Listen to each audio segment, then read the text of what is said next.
So I've spoken about Lifeline and I've said it a few times. It's interesting that I've said it so much because I've been up in mining now I've been in mining for 7 years, and going up, and like we were having a conversation before, Joe, is that I always recommend, and I'm always saying, if you need any help, speak to Lifeline. You know, it's a 24/7 crisis line.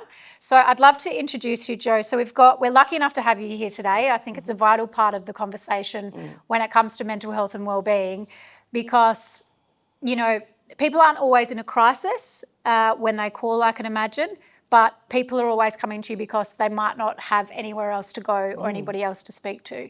So I'd love to hear from you, and, you know, what are the most common things that you hear when it comes to Lifeline, and a little bit about yourself and what got you, you know, being on the crisis line is a big thing to do in your life. So what got you interested in doing that, and what keeps you passionate and what keeps you being able to help the other crisis support workers and Lifeline as well? Yeah, thank you. Thank you for having me here. And I just want to say, you know, really big respect to all of you that are here to share your stories, because it really does help others to feel that they're not alone and they're not the only ones. So I just really want to acknowledge that.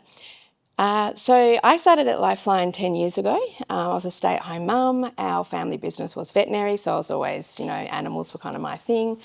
And I started to just wanted to do something different. So I walked through the door at Lifeline to the information session to do some volunteering, also to show my 2 boys the importance of volunteering, doing things for no monetary value. And I went to the information session and I just never looked back. So I volunteered for 10 years there. I stopped last year on the phones, but I've been employed for 8 years, and I'm currently the manager of crisis support, which is the digital crisis support and also the voice side of things, so the number 13 11 14, and also the wellbeing team. So I've sort of got a fairly broad overview of the service. Why do people call Lifeline? There is no limits to why people call. People call because they have taken their medication and it hasn't kicked in yet, and they want to sit with someone until that starts to take effect. People call up for the time. Obviously, we have suicidality, mental health, a lot of relationship issues. Our digital service has a lot of young people using that modality, so they seem to be really comfortable in that area. And something about Lifeline is that when you call, is that we treat every single phone call as a crisis. So what is a crisis for you is a crisis, but it might not be the same. The other person might not see it as a crisis. So it's very individual. And so basically, every single person in this room has had a different upbringing. They've had different parents. They've had things in their life that have shaped them. They go through their developmental stages. And sometimes developmental stages, things happen in those times, and then as you grow into being an adult, some of that stuff can come out later, which is sort of touching on a little bit of what you just talked about. So we do have a lot of, I guess, that's kind of coming through, but we can't fix that. So Lifeline's sort of role in the community is to be there when someone calls up when they are heightened and they're in that moment of crisis. So they're not able to access the rational thinking side of their brain, they're in fight, flight, freeze, or fawn. So our job as crisis supporters is just to connect, be with that person, not tell them what to do, validate the situation that they're in. You know, a lot of the time it's like, well, from what you've told me, it's no wonder the way you feel the way you do. So that real validation really helps. And once they come down and they're kind of in a space that they can access that part of their brain where they're thinking in a more rational way, then then they can kind of move off into their day. But it's not about fixing. And that person might call again 2 days later, they might call again in an hour.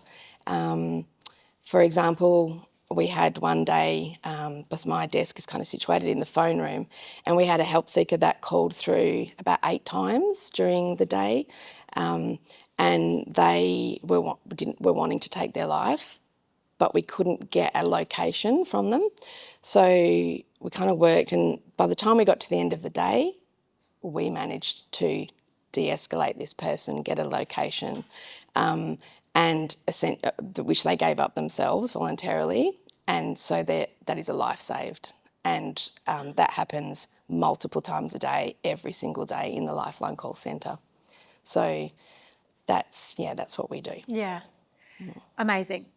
Like, I think you definitely have to be passionate about something to be able to give so much. And so thank you for the work that you do, and also for being here and sharing it with us. I have so many questions to ask you.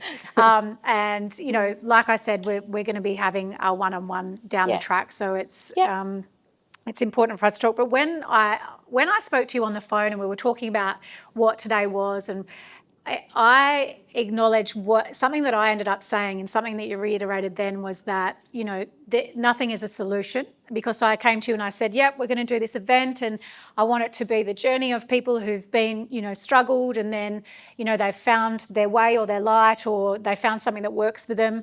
You know, they've gotten sick of their own shit and they're at the point where they want to make a change, and then I want to talk about the solutions. And you said something, you know, we're never a solution, because there aren't any one solution. No. And you spoke on that really well, and I think that's a really important thing to reiterate with it, because for me, with Lifeline, but also I think it's a human thing to want to look for a solution, for an ending of pain or fear or shame. And I'd love for you to speak into the conversations that you do have with people when they call you for a solution, for wanting it to end forever. We spoke about it the other day, about how your support workers kind of navigate that conversation when people are hoping for all of their problems to be solved by calling a Lifeline. So one of the most important things that our crisis supporters learn is that the help seeker is expert in their own life. So no one knows us better than ourselves.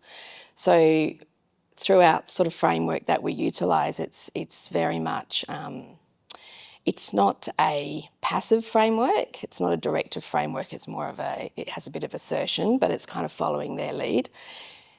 But when people are sort of at that point, sometimes when they don't want to be here anymore, or they're in really deep distress, it is really about bringing them to the here and now. So you sort of hear their story, but you've got to sort of de-escalate them and bring them to the present moment, and it's about how they feel right now.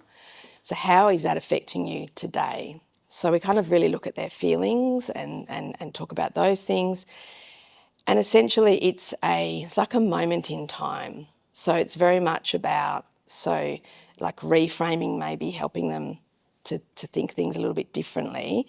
But as far as a solution goes, it's a very much a crisis line in the moment. So it might just be, they might still be crying when we end the call. They might still be, they might be laughing, or they might still be angry. We get a lot of people that are very angry calling through, which usually means there's hurt behind that somewhere. But it's still okay to end the interaction, because as long as the main distress is relieved, and obviously if there's any suicidality or risk, we put safe plans in place for them. Lifeline is often a part of that. If they need to call back in an hour, they can. We'll do the whole thing again with them, and then if they want to do it in a few more hours, we'll do a whole thing again with them. Because it's just a part it's a very small moment in a person's life. So it's really just about relieving that distress, but not fixing them. Mm-hmm. I love that. Again, I've got so many questions, and I know that we could have a conversation for many hours. I think you touched on really well, something that you touched on really well was that not only is it not necessarily a solution, but it's okay as a support worker, or as a caregiver, or as somebody who's helping somebody through a challenge, that you might not leave that person, suicide ideation aside, you might not leave that person where they're, everything's fine, I'm solved, the world is a better place and I'm okay.